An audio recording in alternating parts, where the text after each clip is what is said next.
সেটা বলেছেন ওয়াল্লাযী আরসালা রাসূলাহু বিল হুদা ওয়া দীনিল হক লিইয়ুযহিরাহু আলা দীনি কুল্লিহি ওয়ালাউ কারিহাল মুশরিকুন। তিনি সেই সত্য চিন্তা রাসূলকে পাঠিয়েছেন হেদায়েত সহকারে এবং সত্য দিন সহকারে, যাতে করে তিনি জীবন ব্যবস্থার প্রত্যেকটি অঙ্গনে ইসলামকে বিজয়ী করতে পারে। মানে জীবন ব্যবস্থার অঙ্গন বলতে আমাদের জীবন চালানোর যা কিছু আছে, সেটা মসজিদ মাদ্রাসা থেকে শুরু করে অর্থনীতি, সমাজনীতি, রাজনীতি, পররাষ্ট্রনীতি, ধর্মীয় নীতি, সরকারের নীতি আর সমরনীতি, যা বলেন না কেন, সকল জায়গায় ইসলাম অনুযায়ী চলবে। এটা দেখানোর জন্য আমার রাসূল কিন্তু দুনিয়াতে এসেছিলেন। আর আমাদের কাজ কি? ওই রাসূলুল্লাহ যত রকমের নীতি পদ্ধতি দিয়েছেন, এই নীতি পদ্ধতিগুলোর অনুসরণ করা। এ বিষয়ে পবিত্র কোরআন শরীফের সূরা আলে ইমরানের 30 এবং 31 নম্বর আয়াতে রব্বুল আলামিন বলছেন, কুল ইন কুনতুম তুহিব্বুনাল্লাহা ফাত্তাবিউনি ইউহিব্বুকুমুল্লাহু ওয়া ইয়াগফির লাকুম যুনুবাকুম ওয়াল্লাহু গফুরুর রহিম। বলো হে রাসূল, সবাইকে বলে দাও, তোমরা যদি আল্লাহর ভালোবাসা পেতে চাও তাহলে আমার অনুসরণ করো। তাহলে আল্লাহ তোমাদেরকে ভালোবাসবেন,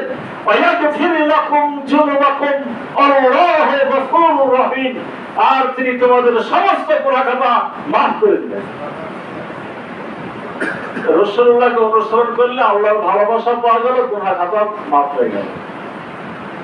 এরপর আল্লাহ ওয়া রাসূল ফাইন তাওয়াল্লাউ ফাইন্নাল্লাহা লা ইউহিব্বুল কাফিরিন। তোমরা আল্লাহর আনুগত্য করো, রাসূলের আনুগত্য করো, আর যারা এখান থেকে মুখ ফিরিয়ে দিবে তারা কাফের, তাদেরকে আল্লাহ ভালোবাসেন না।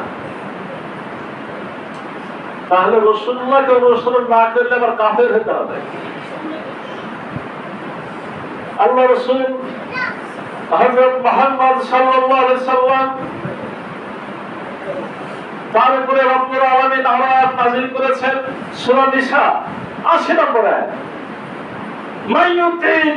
মাইয়ুতি রাসূলা ফাকাদ আতাল্লাহ। যে ব্যক্তি রাসূলের আনুগত্য করে, অনুসরণ করে, সে আল্লাহরই আনুগত্য করে, আল্লাহর অনুসরণ করে। সূরা হাসর 7 নম্বর আয়াত,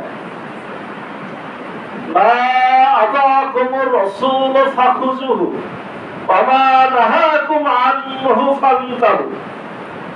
আমার রাসূল যা তোমাদের দেয় সেটাই গ্রহণ করো, আর যেখান থেকে দূরে থাকতে বলে সেখান থেকে কি থাকো? বিরত থাকো।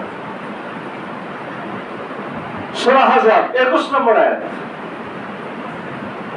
আল্লাহ রাব্বুল আলামিন বলছেন, লাকাদ কানা লাকুম ফি রাসূলিল্লাহি উসওয়াতুন হাসানাহ।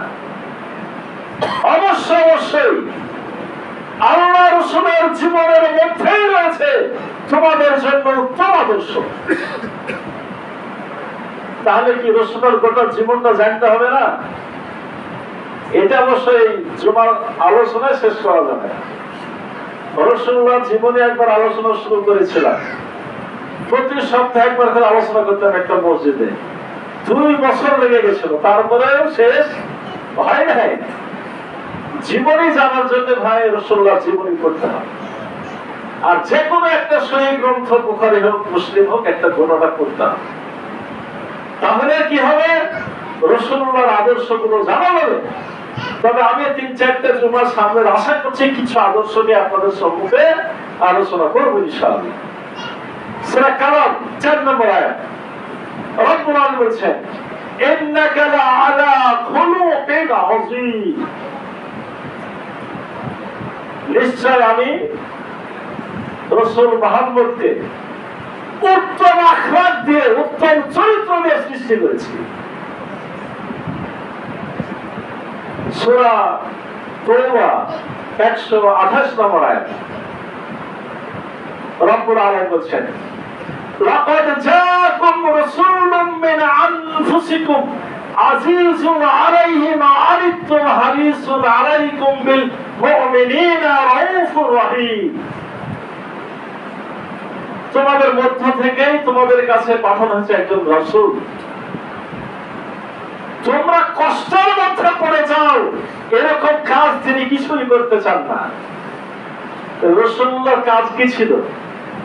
আমরা যে এই যে বর্তমান যুগে এত দুঃখ কষ্ট বিপদ আপদ, আল্লাহ রাসূলের নিয়ম নীতি মানলে ওই বিপদ আপদ থেকে উত্তরণ হওয়া যাবে। তাহলে ওই নিয়ম নীতি কিছু আলোচনা করতে হবে। আজকে ভূমিকা বলছি, ইনশাআল্লাহ আলোচনা সামনে আসবে। আল্লাহ রাসূল সাল্লাল্লাহু আলাইহি সাল্লামের কোন সম্পর্কে রব্বুল আলামিন সূরা আলে ইমরানের 159 নম্বর আয়াতে বলছেন, ফাবিমা রাহমাতিন মিনাল্লাহি লিনতা লাহুম ওয়া লাউ কুনতা ফাজ্জাল গালিজাল কলব লাম ফাদ্দু মিন হাওলিক ফা'ফু আনহুম ওয়াস্তাগফির লাহুম ওয়াশাবিরহুম ফিল আমর ফাইযা আযামতা ফাতাওয়াক্কাল আলাল্লাহ ইন্নাল্লাহা ইউহিব্বুল মুতাওয়াক্কিলিন। হে রাসূল বলে দিন, আমি আপনাকে নরম দিনের অধিকারী করে বানিয়েছি। যদি আপনার দিনটা শক্ত হতো, লোকজন আপনার কাছে ভিড়ত না, দূরে সরে যেত। আপনি তাদেরকে মাফ করে দেন, তাদের জন্য ক্ষমা চান, যে কোনো কাজের সময় তাদের সাথে পরামর্শ করুন। আর যখন কোন সিদ্ধান্ত হয়ে যায় তার উপরে দৃঢ় থাকুন। নিশ্চয় রব্বুল আলামিন তাওয়াক্কুলকারীদেরকে ভালোবাসেন। বলুন, এই আয়াতের আলোচনা, একটা আয়াতের আলোচনা কতক্ষণ লাগবে? আমি শুধু আপনাদের একটু সময় দিতে চাই।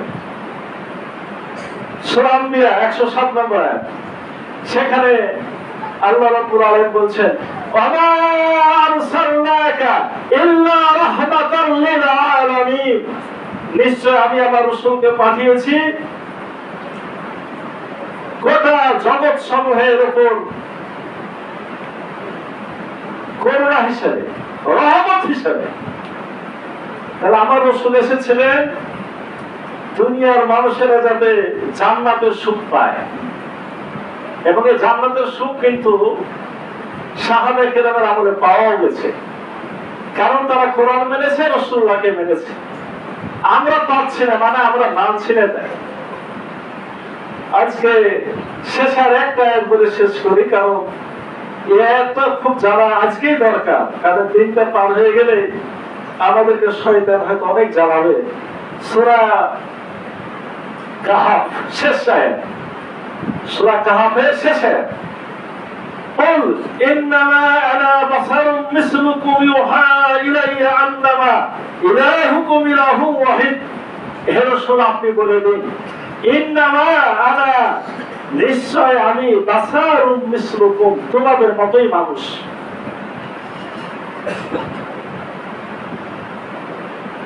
আমাদের মতো মানুষ তো রাসূল না হতেন, তার গাঁতে ভাঙতে পারত, তার গাঁতে রক্ত ঝরত, উনি আগুন পানি হলে বাড়ি মারতে হারায় যেত। এই জিনিসটা একটু জানা দরকার। তবে রাসূল বলছেন, তোমাদের থেকে আমার পার্থক্য কি? ইউহা ইলাইয়া আন্নামা ইলাহুকুম ইলাহুন ওয়াহিদ। আমার কাছে আল্লাহর ওহী নাযিল হয়। আমার পার্থক্য হলো আমার কাছে আল্লাহর কোরআন নাযিল হয়, তোমাদের কাছে এটা হয় না। এই জন্য আমার পার্থক্য হয়ে গেছে।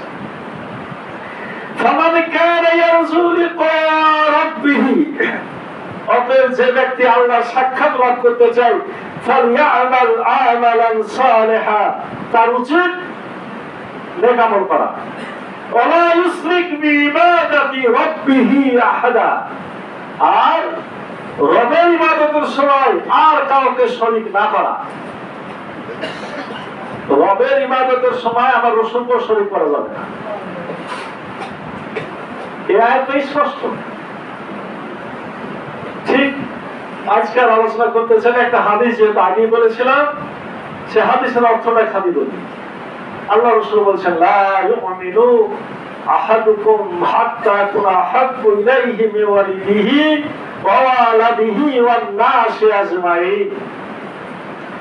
তোমাদের মধ্যে কেউ ইমানদার হতে পারবে না যতক্ষণ না সে তার পিতামাতা, আত্মীয় স্বজন, সন্তান সন্ততি, এমনকি দুনিয়ার সকল মানুষের চাইতে আমাকে বেশি ভালো না বাসে।